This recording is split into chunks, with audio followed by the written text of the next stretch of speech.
उच्चतम न्यायालय। उच्चतम न्यायालय का गठन 26 जनवरी 1950 को भारतीय संविधान लागू होने के साथ हुआ।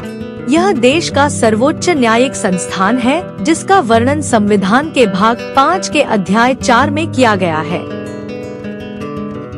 उच्चतम न्यायालय की संरचना में एक मुख्य न्यायाधीश और अन्य न्यायाधीश शामिल हैं, जिनकी नियुक्ति भारत के राष्ट्रपति द्वारा की जाती है और वे 65 वर्ष की आयु तक पद पर रहते हैं।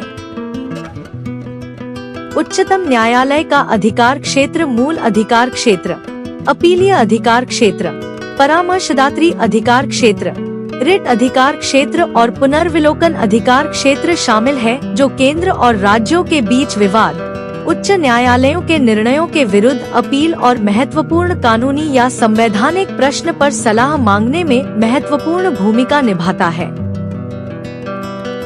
उच्चतम न्यायालय की भूमिका संविधान का संरक्षक, मौलिक अधिकारों की रक्षा, संघीय व्यवस्था का रक्षक, न्याय प्रदान करना, कानून की व्याख्या और लोकतंत्र की रक्षा करना है, जो देश के नागरिकों को अंतिम न्याय प्रदान करता है। उच्चतम न्यायालय न्यायिक पुनरावलोकन के माध्यम से संविधान के विरुद्ध किसी कानून को असंवैधानिक घोषित कर सकता है और देश में कानून और न्याय की व्यवस्था बनाए रखने में महत्वपूर्ण भूमिका निभाता है। निष्कर्ष: उच्चतम न्यायालय भारत की न्यायपालिका का सर्वोच्च संस्थान है, जो संविधान की रक्षा, नागरिकों के अधिकारों की सुरक्षा तथा देश में कानून और न्याय की व्यवस्था बनाए रखने में महत्वपूर्ण भूमिका निभाता है।